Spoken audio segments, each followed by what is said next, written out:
अब हम बात करते हैं additive identity of a matrix and additive inverse of a matrix. तो पहले हम एडिटिव आइडेंटिटी को डिस्कस करते हैं। एडिटिव आइडेंटिटी वो मैट्रिक्स है जिसको हम किसी भी मैट्रिक्स के साथ अगर ऐड करते हैं तो उसके एडिशन पे फ़र्क नहीं पड़ता, तो वही ओरिजिनल मैट्रिक्स आता है। ये ज़ीरो मैट्रिक्स जो है, ज़ीरो मैट्रिक्स जिसको हम ओ से डिनोट करते हैं, और ये किसी भी आर्डर का हो सकता है। अगर 2x2 है तो ये, और अगर ये 3x3 है तो फिर ये मैट्रिक्स है। अगर 3x3 है तो फिर ये मैट्रिक्स, ये एडिटिव आइडेंटिटी मैट्रिक्स कहलाता है। क्योंकि अगर हम ज़ीरो मैट्रिक्स को किसी भी मैट्रिक्स के साथ ऐड करते हैं तो उसकी एडिशन पे फ़र्क नहीं पड़ता। यानी अगर एक मैट्रिक्स है ए और इसके साथ हम ज़ीरो को राइट में ऐड करते हैं या जो है हम इसको लेफ़्ट में ऐड करते हैं तो कोई फ़र्क नहीं पड़ता, ओरिजिनल मैट्रिक्स ए ही इसका आंसर हमें मिलता है। ज़ीरो मैट्रिक्स एक ऐसा मैट्रिक्स है जिसको अगर हम ए के साथ राइट में ऐड करें या हम ए के साथ लेफ़्ट में ऐड करें तो वही रिज़ल्ट आएगा, वही ओरिजिनल मैट्रिक्स आएगा। इसकी एडिशन पे कोई फ़र्क नहीं पड़ता। लिहाजा ये जो मैट्रिक्स है ज़ीरो मैट्रिक्स, इसको हम कहते हैं additive identity matrix. Additive identity matrix, और ये भी है additive identity matrix. Similarly additive inverse of a matrix. Additive inverse of a matrix का क्या मतलब है? कोई भी ऐसा मैट्रिक्स जिसको हम अगर दूसरे मैट्रिक्स के साथ ऐड करते हैं तो रिज़ल्ट में हमें ज़ीरो मैट्रिक्स मिलता है। अगर हमारे पास एक मैट्रिक्स है और हमने उसको दूसरे मैट्रिक्स के साथ ऐड कर लिया और रिज़ल्ट में हमें ज़ीरो मैट्रिक्स मिला, तो ये दोनों मैट्रिसेस आपस में एडिटिव इनवर्स होंगे। लेट्स सपोज दो मैट्रिसेस है ए और दूसरा है बी, और हमने इसको ऐड कर दिया। ऐड करने के बाद इनसे ज़ीरो मैट्रिक्स आया, ज़ीरो मैट्रिक्स। तो हम कहते हैं कि ए और बी जो है, A and B are the additive inverse of each other. ये एक दूसरे के लिए एडिटिव इनवर्स है। लेट्स सपोज ए एक मैट्रिक्स है 2 4 -1 0, और बी एक मैट्रिक्स है बी, और ये जो है -2 -4 1 0, इस तरह है। हम दोनों को ऐड करते हैं, ए प्लस बी फाइंड आउट करते हैं, तो 2 plus -2 4 plus -4 -1 plus 1 and 0 plus 0। अब ए प्लस बी का जो हमें आंसर मिलता है वो है, प्लस और माइनस को अगर हम मल्टीप्लाई करें तो 2 - 2 और ये 0 हो जाएगा। इस तरह प्लस माइनस माइनस हो जाएगा एंड 4 - 4 इज़ 0, -1 + 1 कैंसिल हो जाएंगे, ये 0 और ये भी 0। तो अगर हम दो मैट्रिसेस को ऐड करते हैं और उसका रिजल्ट ज़ीरो मैट्रिक्स आता है, ज़ीरो मैट्रिक्स, तो हम कहते हैं कि ये दो मैट्रिसेस आपस में एडिटिव इनवर्स है। जनरली कोई भी मैट्रिक्स है, फॉर एग्जांपल ए है, तो -a जो है इसका एडिटिव इनवर्स होता है। अगर कोई मैट्रिक्स बी है -b, तो ये इसका एडिटिव इनवर्स होगा। सिमिलरली अगर C है तो C का जो एडिटिव इनवर्स है वो -c होगा। यानी A और -a को जब हम ऐड करते हैं तो इससे आता है ज़ीरो मैट्रिक्स। B और -b मैट्रिक्स को अगर हम ऐड करते हैं तो इससे आता है ज़ीरो मैट्रिक्स। और अगर हम C को ऐड करते हैं -c के साथ तो इससे रिजल्ट आता है ज़ीरो मैट्रिक्स। तो एडिटिव आइडेंटिटी ज़ीरो मैट्रिक्स है और इसका आर्डर कोई भी हो सकता है, कोई भी किसी भी आर्डर का ज़ीरो मैट्रिक्स जो है वो एडिटिव आइडेंटिटी है। जबकि एडिटिव इनवर्स एक ऐसा मैट्रिक्स है जिसको अगर हम दूसरे मैट्रिक्स के साथ ऐड करते हैं रिजल्ट में हमें ज़ीरो मैट्रिक्स देता है।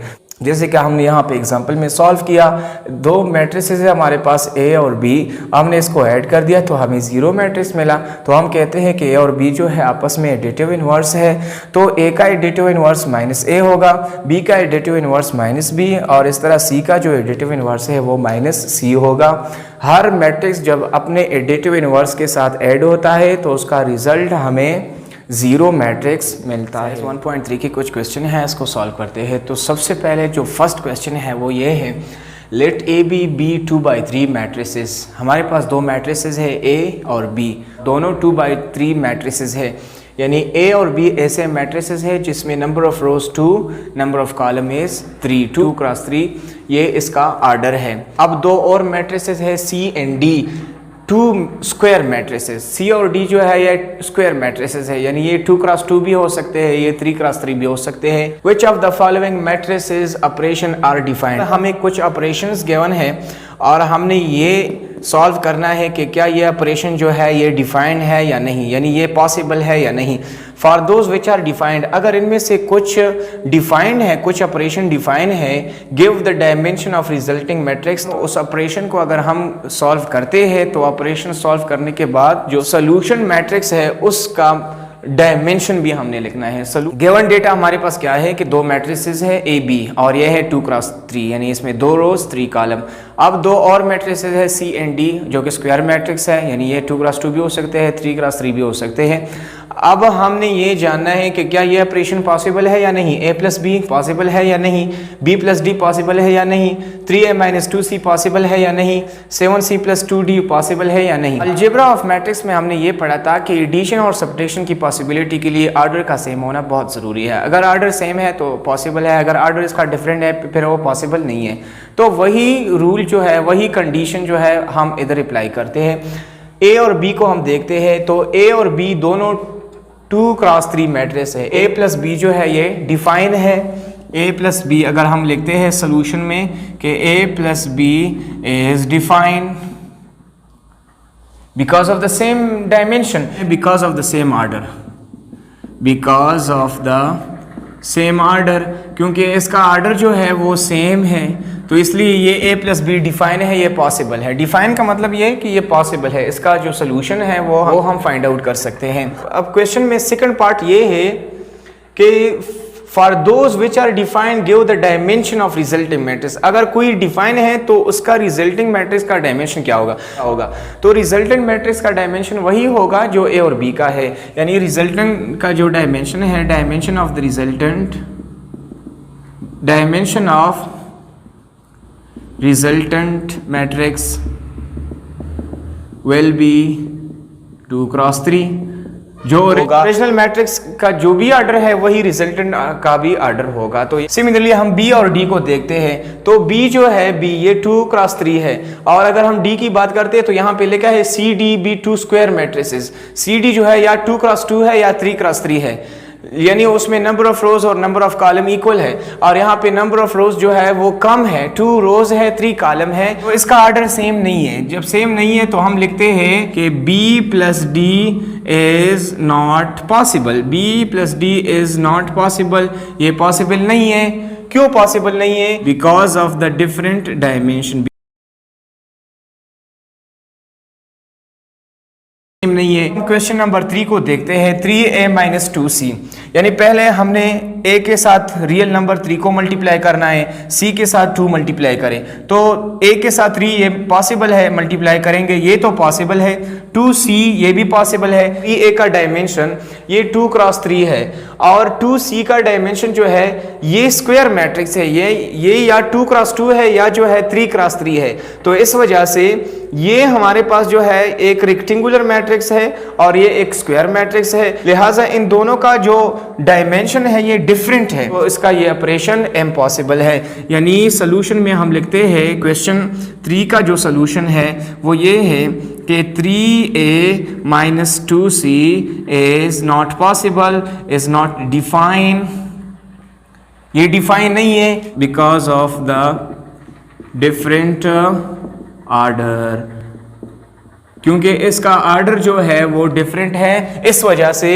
ये ऑपरेशन जो है इम्पॉसिबल है। c प्लस 2d ये क्या पॉसिबल है? तो पहले हम c के साथ 7 मल्टीप्लाई करेंगे, c एक स्क्वायर मैट्रिक्स है, c और d ये या तो 2 क्रॉस 2 है या 3 क्रॉस 3 है, लेकिन ये स्क्वायर मैट्रिक्स है। c के साथ 7 मल्टीप्लाई करें फिर भी ये स्क्वायर ही होगा, d के साथ अगर हम 2 मल्टीप्लाई करें फिर भी ये स्क्वायर मैट्रिक्स ही होगा। अब इन दोनों को हमने ऐड करना है तो क्या ये पॉसिबल होगा या नहीं? बिल्कुल पॉसिबल होगा, क्योंकि c और d जो है b 2 स्क्वायर स्क्वायर मैट्रिसेस, सी और डी दोनों जो है स्क्वायर मैट्रिसेस है। जब दोनों स्क्वायर मैट्रिसेस है यानी दोनों का ऑर्डर ही सेम है। जब दोनों का ऑर्डर सेम है तो ये ऑपरेशन जो है ये पॉसिबल है। तो हम इसकी सोल्यूशन में लिखते हैं कि 7c plus 2d is define या is possible because of the same order। तो हम इसको ऐड करते हैं तो एडिशन के बाद इसका जो रिजल्टेंट हमें मिलेगा उस रिजल्टेंट का ऑर्डर क्या होगा? रिजल्टेंट का ऑर्डर वही होगा जो इन दोनों का है, यानी रिजल्टेंट जो है वो भी एक स्क्वायर मैट्रिक्स ही होगा। The resultant order of the resultant matrix will be, हम जनरली लिखते हैं यानी 2 क्रॉस 2 होगा या 3 क्रॉस 3 भी हो सकता है, क्योंकि बुक में जनरल मेंशन है। बुक में सिर्फ ये लिखा है कि ये मैट्रिक्स क्या है, ये स्क्वायर मैट्रिक्स है। तो स्क्वायर मैट्रिक्स 2 क्रॉस 2 भी हो सकता है, 3 क्रॉस 3 भी हो सकता है। तो ऑर्डर सी और डी का है वही ऑर्डर इसका भी होगा। नंबर 2 है multiply the following matrices by the real number. ये स्केलर मल्टीप्लिकेशन जो हमने टॉपिक पढ़ा है पिछले वीडियो में, उससे रिलेटेड हमारा ये क्वेश्चन है कि हमें कुछ मैट्रिसेस गिवन है a = 1 2 3 और इसको हमने मल्टीप्लाई करना है 2 के साथ। पार्ट 2 में हमें गिवन है multiply b = a b c d e f, ये 2 क्रॉस 3 मैट्रिक्स है और इसको हमने मल्टीप्लाई करना है p के साथ where p belong to real number. ये मेंबरशिप का साइन है, it mean that p belongs, p is from real number, यानी p जो है ये कोई भी रियल नंबर हो सकता है। हमने इज इंडिकेटेड जैसे हमें बताया गया है, हमने ये क्वेश्चन सॉल्व करना है। अब पहले हम पार्ट 1 को सॉल्व करते हैं। तो a = 1 2 3 ये हमारे पास एक मैट्रिक्स है। अब हम इसको कैसे मल्टीप्लाई करें? a = 1 2 3 और इसको मल्टीप्लाई करें बाय 2। जब 2 हम इसके साथ मल्टीप्लाई करते हैं तो ये हो जाएगा 2a। अब 2a का क्या मतलब है, यानी 2 लिखेंगे और a की जगह पे a मैट्रिक्स लिखेंगे 1 2 3।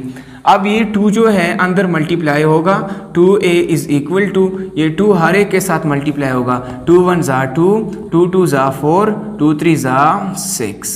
सिमिलरली जो पार्ट 2 है b, हमें एक मैट्रिक्स गिवन है b = और इसमें a b c d e f में ये एलिमेंट्स है और इसको हमने मल्टीप्लाई करना है by p where p belong to real number. ये p जो है एक रियल नंबर है। b के साथ अगर हम p मल्टीप्लाई करते हैं तो ये हो जाएगा pb = पहले हम p लिखते हैं और फिर जो है b का मैट्रिक्स लिखते हैं। तो b मैट्रिक्स है a b c d e f। अब ये p जो है ये अंदर हर एक एलिमेंट के साथ इंडिविजुअली मल्टीप्लाई होगा। तो फाइनली जो हमारा रिजल्ट है वो हमें ये मिलेगा pb = p × a p × b p × c p d p e और p f। ये इसके साथ मल्टीप्लाई होगा तो इस तरह बन जाएगा pa pb pc pd pe और pf। तो ये इसका फाइनल रिजल्ट है। स्केलर मल्टीप्लिकेशन में हमने बहुत डिटेल से ये टॉपिक पढ़ा है, उसी से रिलेटेड ये क्वेश्चन है जो हमने सॉल्व कर लिया।